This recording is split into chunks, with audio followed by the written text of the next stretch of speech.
The car was so quiet I could hear my own breathing. Not the calm kind, the kind where every inhale feels too loud, like you're afraid it might give something away. We were driving through a stretch of road we'd driven 100 times before. Same cracked asphalt, same blinking yellow light at the corner, same radio station playing something soft and forgettable. The kind of song couples don't really listen to. It just fills the space so you don't have to talk. His hands were on the steering wheel. Mine were folded in my lap. I remember thinking how normal everything looked, how peaceful, how safe. And that's what still messes with me to this day, because endings don't always announce themselves. Sometimes they whisper. He didn't turn to look at me when he spoke, didn't raise his voice, didn't sigh dramatically or brace himself like people do in movies. He just said it. One sentence. Casual, measured, almost gentle. And the moment the words left his mouth, I knew, not suspected, not feared, knew that whatever we had been building for years had just collapsed inside that car. I didn't respond right away. I stared out the window, watching streetlights pass like slow blinks, my reflection flickering back at me in the glass. I looked like myself, same face, same hair, same woman who had gotten into the car 20 minutes earlier believing she was headed home. But something in me shifted, something quiet and final. He kept driving. That hurt more than the sentence itself, because when someone keeps driving after saying something like that, it means they've already made peace with the wreck. My heart started racing, but my body felt frozen. You ever feel that? Like your mind is screaming, but your limbs refuse to move? Like your soul stands up before the rest of you can catch up? I wanted to ask him to repeat it, not because I didn't hear him, but because I needed to believe I hadn't. The road curved slightly to the right. I noticed a gas station on the corner, the same one where he once surprised me with flowers after a bad day at work, the same one where we'd laughed in the parking lot over nothing at all. Funny how memories don't wait their turn. They rush in when you're weakest. My chest tightened. He cleared his throat like he might say more. I prayed he wouldn't, because whatever came next would either destroy me or confirm that I'd already been destroyed. That's when I realized something terrifying. I wasn't angry. I wasn't even crying. I was grieving. Right there in the passenger seat, with my seatbelt still fastened, I was grieving a version of my life that had just died, silently, politely, without permission. People always talk about breakups like they're loud. Arguments, screaming, doors slamming, but nobody warns you about the quiet ones, the ones that happen in moving cars, with the windows up and nowhere to pull over. I finally turned my head and looked at him. He was staring straight ahead, and in that moment, I understood something that took me years to fully accept. Sometimes the sentence that ends a relationship isn't cruel, it isn't dramatic, it's honest. And honesty, when it comes too late, can hurt worse than any lie. Before that car ride, before that sentence, there was a version of us that made sense. My name is Naomi Carter. I was 34 years old, raised by a Black woman who believed in two things with her whole chest: work hard and don't beg anyone to see your worth. My mother cleaned offices at night and still showed up to my school events in the same uniform, tired but proud. She taught me how to survive before she taught me how to dream. Love to her was something you earned by being dependable, so that's who I became, dependable. I worked as a program coordinator for a nonprofit on the south side of the city. Long hours, low pay, high emotional labor. I helped families apply for housing, coached teenagers who didn't believe they'd live past 25, and wrote grants that might never get approved. I loved the work, not because it loved me back, but because it felt meaningful. And after years of choosing purpose over romance, Marcus walked into my life. We met at a friend's backyard cookout. Nothing dramatic. He was standing by the grill, arguing with someone about whether ribs needed sauce or not. I laughed without meaning to. He looked over and smiled like he'd been waiting for that laugh specifically. Marcus was calm, observant, the kind of man who listened more than he spoke. He worked in logistics management, spreadsheets, deadlines, systems. He liked order, I liked intention. Somehow, it worked. At first. Our relationship wasn't flashy, no constant posting, no big public declarations. It was built in grocery store runs, late-night takeout, and long conversations about everything from childhood scars to future plans. He loved that I was passionate. I loved that he was steady. When I doubted myself, he reminded me who I was. When he felt overwhelmed, I grounded him. Or at least that's how it felt. I moved into his apartment after a year and a half. It wasn't a big moment, no balloons or champagne, just me carrying boxes up 3 flights of stairs while he held the door and joked about how many books I owned. It felt like progress, but looking back now, there were signs, small ones, quiet ones. He'd changed the subject when I talked about marriage, not dismissively, just vaguely. He supported my work, but never fully understood why I came home emotionally exhausted from just helping people. When I talked about buying a house one day, he'd nod but never ask where, and I told myself that was fine, because Black women are taught early not to ask for too much, not to pressure, not to be that woman. I didn't want to scare him away, so I compromised. I made myself smaller in places I shouldn't have. I told myself stability was love, that consistency meant commitment, that if a man stays, that must mean he's choosing you. We had been together almost 4 years by the time of that car ride. 4 years of shared holidays, 4 years of inside jokes, 4 years of building routines that felt like a future. That day started like any other. We were coming back from visiting his sister. The drive was about 40 minutes, long enough for deep conversations, but short enough to avoid them if you wanted to. I was tired, but content. I remember thinking about what we'd cook for dinner. I remember feeling safe. I had no idea he'd been rehearsing that sentence in his head. No idea while I was planning our evening, he was preparing to end our forever. The sentence didn't come out of nowhere. It came after a long stretch of road where neither of us spoke. I was scrolling through my phone, half paying attention, when Marcus slowed the car at a red light. His foot pressed the brake just a little harder than usual. The car rocked forward gently, then settled. That's when he spoke. "Naomi, I've been doing a lot of thinking lately." My stomach dropped. You don't hear that phrase in a relationship and expect anything good to follow. I locked my phone and turned it face down on my thigh, suddenly very aware of how small the car felt. The windows were up. The air inside felt thick, like it was pressing against my chest. "Okay," I said, keeping my voice even. The light turned green. He drove forward. "I don't think," he continued slowly, "I don't think we want the same things anymore." There it was. Not loud, not sharp, just placed between us like an object I was supposed to examine.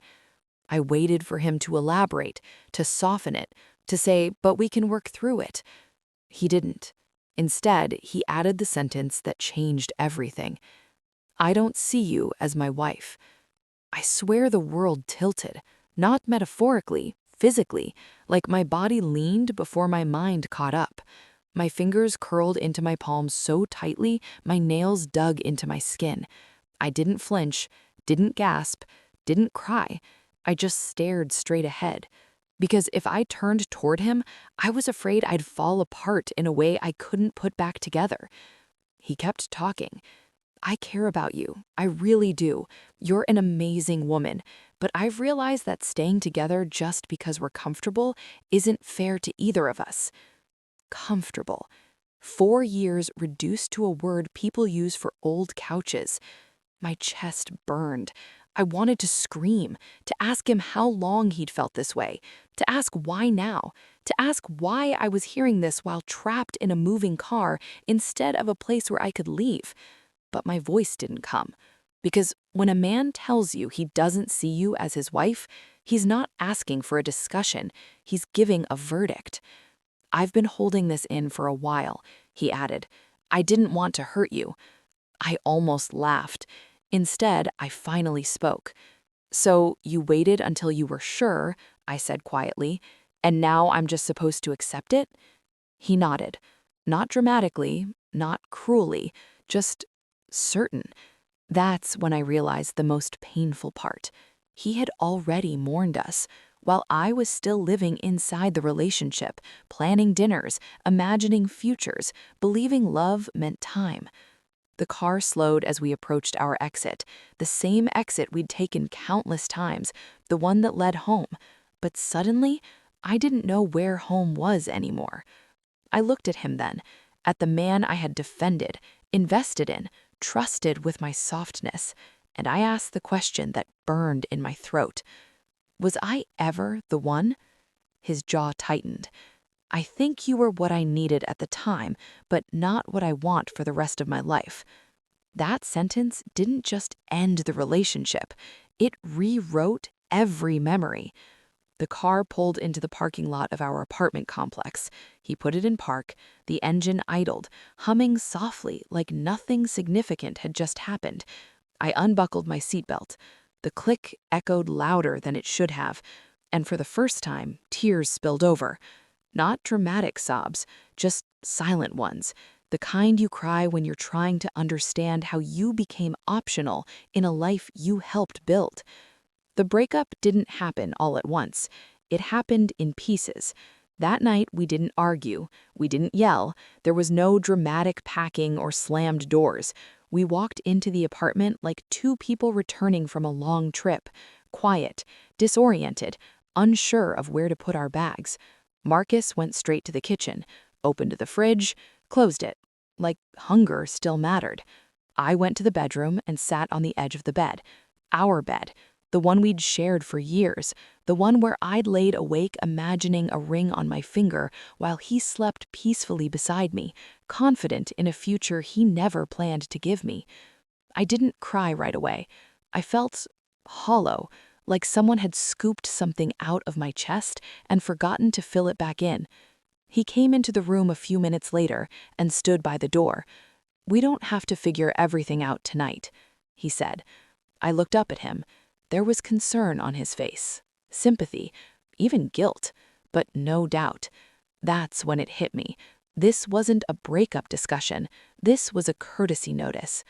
I nodded slowly. "Where do you want me to sleep?" He hesitated. "You can stay here for now, on the bed. I'll take the couch." I didn't thank him. I just lay down fully clothed, staring at the ceiling fan as it spun above me, counting rotations because thinking felt dangerous. The next morning, he left for work like nothing had changed. No kiss, no argument, just a quiet, "we'll talk later." I stayed home. I called in sick to work, my voice shaking just enough for my supervisor to know not to ask questions. Then I sat on the floor of the living room, surrounded by furniture we'd chosen together, wondering how love could evaporate without leaving a mess. Over the next few days, reality settled in. I told my best friend, Renee, over the phone. She was silent for a long moment before saying, "I knew something wasn't right." That hurt more than I expected, because if other people could see it, why couldn't I? I told my mother last. She didn't yell, didn't lecture, she just sighed, a deep, tired sound, and said, "Baby, when a man knows, he knows, and when he doesn't, he still knows." The apartment became a shared space of avoidance. We coordinated schedules so we didn't have to be in the same room too long. We spoke politely, carefully, like coworkers finishing out a contract. At night, I cried quietly into my pillow so he wouldn't hear me. Not because I cared about his comfort, but because I was embarrassed.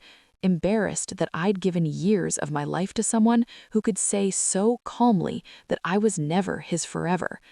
I replayed every moment in my head, searching for where I'd gone wrong. Was I too focused on work? Too emotional? Not ambitious enough? Too ambitious?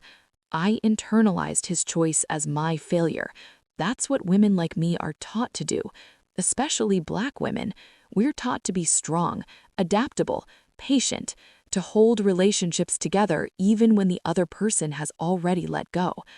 I started packing my things slowly, one drawer at a time. folding clothes I'd worn on vacations, on birthdays, on nights I'd felt loved. Every item felt like evidence. The final blow came a week later. I found a small velvet box in the back of his closet while looking for a suitcase. My heart stopped. For half a second, hope surged, foolish and desperate. I opened it.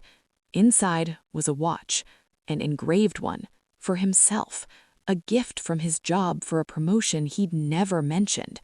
That's when I understood something crucial. He wasn't stuck. He wasn't confused. He was moving forward, without me. I wasn't looking for answers. I was just trying to leave. The day the truth came out, I was packing the last of my things, the quiet items you forget until the end. Chargers, old notebooks, a photo frame from a weekend trip we never finished talking about. Marcus was at work. The apartment felt lighter without him there, like the walls could finally exhale. I went into the hallway closet to grab my coat. That's when I noticed the folder. It was tucked behind a stack of old mail, beige and unmarked, the kind you don't look twice at unless something about it feels intentional. Curiosity is a dangerous thing when you're already broken. I opened it.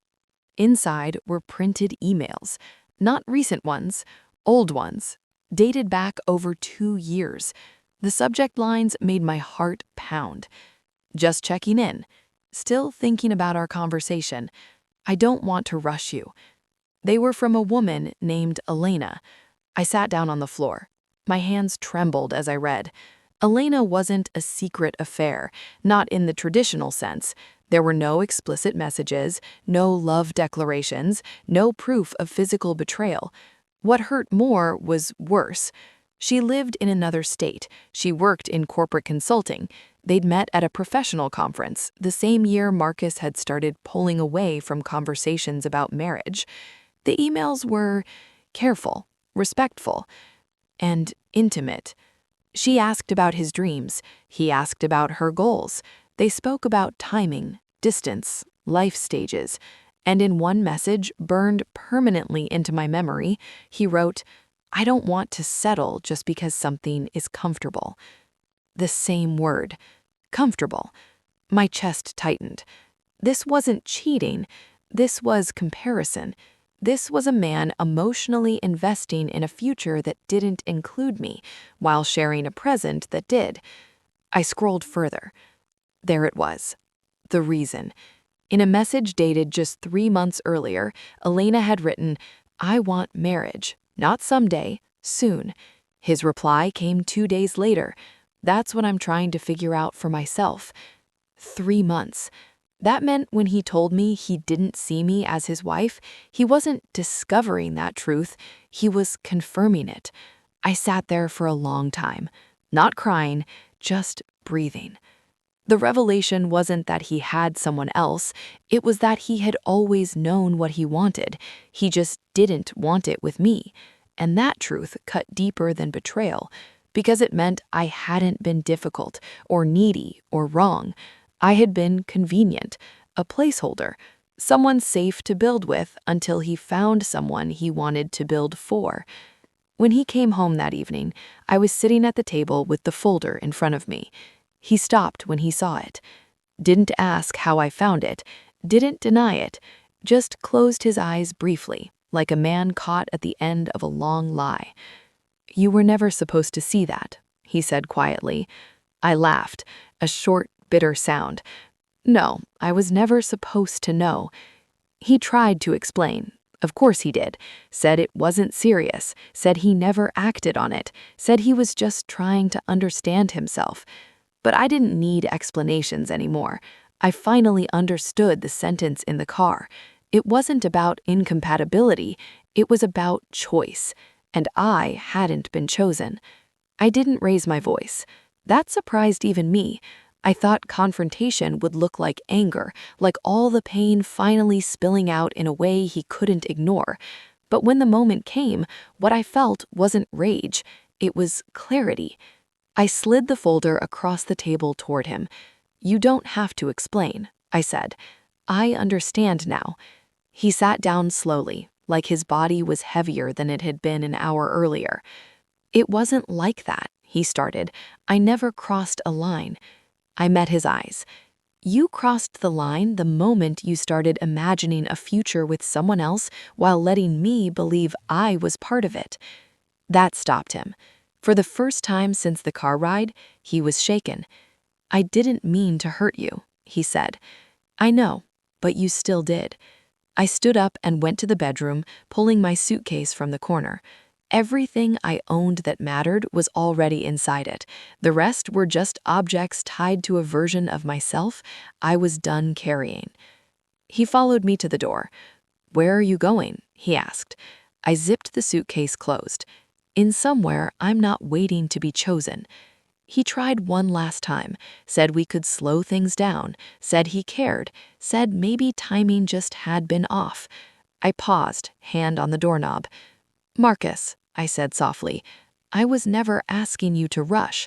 I was asking you to be honest." Silence filled the room. That was the first time he had nothing to say. I left that night. I stayed with Renee for a while, sleeping on an air mattress and crying in the shower so I didn't feel like a burden. I took time off work. I stopped pretending I was okay. And slowly, something unexpected happened. I started feeling lighter, without constantly shrinking myself, without waiting for reassurance, without wondering when love would finally become permanent. I went to therapy. I talked about how often Black women are told to endure, to be loyal to potential, to hold things together even when they're falling apart inside. I learned that love isn't proven by how long you stay. It's proven by how clearly you're chosen. 6 months after the breakup, I signed a lease on my own apartment. Small, bright, quiet, mine. On moving day, my mother came over and hugged me tightly. "I'm proud of you," she said, "not because it ended, but because you walked away when it needed to end." That night, I slept peacefully for the first time in years, not because I had someone beside me, but because I finally had myself. It's been 2 years since that car ride, 2 years since one sentence rewrote my life. Sometimes I still drive past that same stretch of road, the blinking yellow light, the gas station on the corner, and I feel a small tightening in my chest. Not pain exactly, more like recognition, like my body remembers something my mind has already forgiven. I don't hate Marcus. That surprises people when I say it.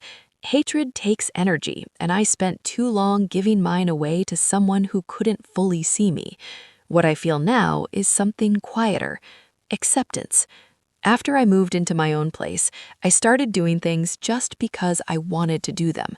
I traveled alone for the first time, took myself out to dinner without feeling awkward. I said no more often, to people, to expectations, to situations that required me to overextend just to feel valued. I also stopped blaming myself. That took the longest. I realized I didn't fail at love. I participated in it, fully, honestly, with intention. And if that wasn't enough for him, it didn't make me unworthy. It made us misaligned. A year after the breakup, Marcus emailed me. A short message. He said he hoped I was doing well, said he thought about me sometimes, said he'd learned a lot from our relationship. I read it once. Then I archived it. Not out of bitterness, out of closure. Because the woman who needed his recognition no longer existed. Today, my life looks different. Not perfect, but peaceful. I'm still single, and for the first time, that word doesn't scare me. It doesn't feel like something I need to rush away from or explain to anyone. If love comes again, it will be with someone who doesn't hesitate, someone who doesn't rehearse honesty in silence while I plan a future alone. And if it doesn't, I know how to choose myself now. That sentence in the car didn't just end a relationship, it ended a pattern. And it taught me something I wish every woman, especially Black women, were told sooner. You don't have to be patient with someone who's unsure about you. You don't have to earn clarity, and you don't have to stay just because you've stayed before. Sometimes the quietest endings make room for the loudest self-respect. And That is a future worth driving toward.